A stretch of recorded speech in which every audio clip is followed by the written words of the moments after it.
Check out carmarshal.com. The link is in the description. They help support us. As you heard here last month, the San Joaquin County Sheriff is being accused of abusing his office to influence death investigations, including hiding evidence in order to shield law enforcement officers. KQED's Julie Small has an update and a warning. The story is graphic. The county's chief forensic pathologist, Dr. Bennett Omalu, is alleging a pattern of abuse in which the sheriff has interfered with his work and disregarded the findings of autopsies. The nationally recognized pathologist wrote notes detailing his concerns about Sheriff Coroner Steve Moore. He wrote that the sheriff had withheld information, and in 3 cases involving people who died either in custody or during arrest, Moore certified the death as an accident instead of a homicide, as Omalu believes the medical findings indicated. The sheriff does whatever he feels like doing as the coroner, in total disregard of bioethics, standards of practice of medicine, and the generally accepted principles of medicine, Omalu wrote in an August memo presented to the county administration yesterday. The county district attorney said her office is looking into the allegations. Omalu's colleague, Dr. Susan Parson, quit her job with the county last week, saying she had lost faith in the ability to work independently. Both doctors declined to be recorded for this story, but asked Patricia Hernandez with the Union of American Physicians and Dentists to speak for them. If this was something that was made public, I think that many citizens would question it and would demand change. Sheriff Moore is an elected official, and as in 49 other counties, he serves as both the top law enforcement officer and the county coroner. He denies the claim that he meddled in forensic investigations. As coroner, I have not interfered. I've never changed any cause of death, he told KQED yesterday. Moore also declined to be recorded. He said determining cause of death, what killed a person, is the purview of the forensic pathologist. By law, his job as the coroner is to determine the manner, whether the death is an accident, a homicide, a suicide, a result of natural causes, or undetermined. Moore said, I do that based on the totality of the circumstances, up to and including the autopsy report provided by the doctor and the investigative report done by the coroner's investigators. But Drs. Omalu and Parson allege the sheriff's department kept them from visiting crime scenes to gather information needed for independent analysis, then didn't turn over investigatory reports. Again, Pat Hernandez. It's very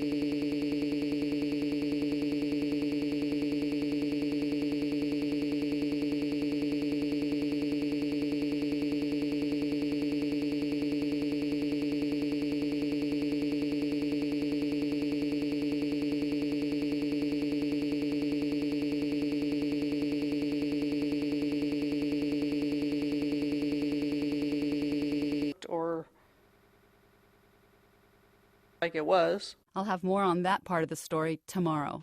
For the California Report, I'm Julie Small.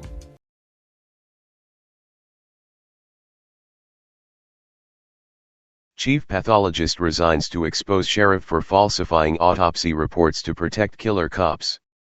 After resigning from his position as chief, an autopsy doctor is now calling out the sheriff for overriding his death investigations to protect officers.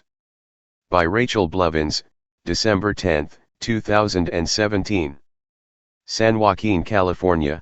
The resignation of a chief autopsy doctor has raised questions, as he is now claiming that he chose to resign because he no longer wanted to stand by and watch the sheriff override his findings from death investigations, in order to protect law enforcement. Former chief forensic pathologist, Dr. Bennett Omalu, claimed that when he was conducting autopsies on individuals who were killed by police officers, Sheriff Coroner Steve Moore attempted to influence his medical findings, according to a report from KQED News. Based on a series of documents that include memos from Omalu, the report claims the doctor said some of the most alarming death investigations Moore tried to override were those of people who died in the custody of law enforcement officers who used tasers or other types of force. Advertisement. The sheriff was using his political office as the coroner to protect police officers whenever someone died while in custody or during arrest. I had thought that this was initially an anomaly, but now, especially beginning in 2016, it has become routine practice. The resignations of both Dr. Omalu and his colleague, Dr. Susan Parson, come months after they began documenting Moore's behavior in March. Their complaints against the sheriff include accusations that he routinely changed the labels on homicides to accidents, and he would delay the written reports pathologists needed from sheriff's investigators in order to complete their cases for months. The doctors also claim that on several occasions, when overseeing coroner operations, Moore would order technicians to cut the hands off bodies, without the knowledge, consent, or supervision of the physicians. A report from the Sacramento Bee noted that according to the doctors, Moore's staff ordered the hands be cut off of at least 5 corpses this year to be sent to a forensics lab to identify the deceased. While the sheriff claimed that the purpose was for identification, the doctors allege that in some instances, the victim's identity was already known, and in others, police failed to attempt to identify the dead by investigative means. Sheriff Steve Moore has always made calculated attempts to control me as a physician and influence my professional judgment, Omalu wrote, noting that while he became the county's chief forensic pathologist in 2007, the treatment has gotten worse over the last 2 years. Read more. Cops go to innocent woman's home, shoot her dog for no reason, take no responsibility. As the report from KQED noted, there were a number of deaths documents by Dr. Omalu that called Moore's conduct into question. One of the cases occurred when Daniel Humphreys died in 2008. Initial reports claimed that the father of 2 young children was fleeing from police on his motorcycle when he hit a median in the freeway and died. Officers admitted that they shocked Humphreys with a taser once or twice. However, Omalu noted that when he went to check the automatic computer records of how many times the taser was fired, he was told the record did not exist.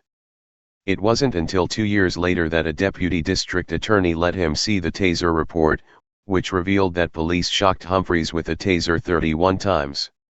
After viewing the taser report, Omalu changed the cause of Humphreys' death from accident from a head injury, to homicide by electrocution.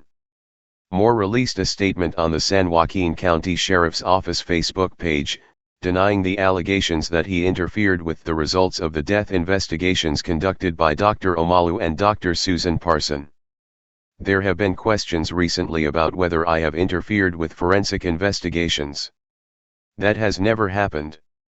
I would never try to control, influence, or change the opinions of Dr. Omalu or any pathologist working on a case, but I still have the responsibility of making the final determination. However, Omalu is not backing down. In addition to resigning from his position, he is attempting to shed light on the ongoing problems within the San Joaquin County Sheriff's Department, which has found a way to ensure that officers who murder innocent citizens will not face consequences. Read more. Cops taser 14-year-old boy in the face, while he is handcuffed. The sheriff does whatever he feels like doing as the coroner, in total disregard of bioethics, standards of practice of medicine and the generally accepted principles of medicine, Dr. Omalu wrote. Hey Charlotte County, this is Charlotte County COPWATCH, and I wanted to explain what fair use is. You can use pieces of news articles if you're doing it for news reporting, you have commentary, and you're doing it for education purposes. So that's what fair use is, as you can see right here. Another reason why I wanted to make this video is to let you know I have just joined with Patreon. A nice thing with Patreon, I make no money on YouTube. They took the money away years ago, and so this is another way to give, and it's a nice thing too because you can give monthly. You can give $1, $5, $10, whatever. I do 4 to 5 hours a day on trying to wake the sheep up on how corrupt it is and different ways that you can fight the corruption. So Patreon is a way that you can do it, and then of course the old way is still there. Donate to Sheriff County COPWATCH with PayPal or credit card. So keep that in mind. 4 to 5 hours a day. I make no money, but the corruption happened to me, and I'm sick of it, so I'm trying to wake people up. But my wife would love it if some, if we could get some help out there. There's 47,000 subscribers. Just think if each one of you subscribers just gave a, let's say, actually, yes, $1 a month. 47,000 subscribers gave $1 a month. That would be awesome. That's not going to happen. But anyways, that would be great if it did happen. But, do the math in your head. Just think about it. Like I said, 4 to 5 hours a day. I get no money from YouTube. YouTube has gone nuts. You can't do anything anymore. They're taking the money away everywhere. So these are a couple different ways that you can still help out with all this time that I put in. And as you know, I'm in a special situation where, at least I can do it, 4 to 5 hours a day. We have a cleaning company during the day. That's what allows me to do this, and we're debt-free. So this is my hobby. I don't go fishing and all that other crap. I try to save the world. So help me out to make the wife happy, man. In fact, if you guys did give $1 a day, and there was 47,000 of you, and you did it, and each of you gave $1, and that was every month, oh my God, yes, I could quit. I could start suing them. Another idea too that we have is, if I got, some funds, we could actually contact everyone that has been ticketed and or arrested and put in jail and start sending them postcards to let them know we're here, and to see if everything went all right, and if it didn't, find out their story. So we could even do more investigations and more lawsuits. Lawsuits take money. So just think about that. 47,000 of you so far right now. $1 a day.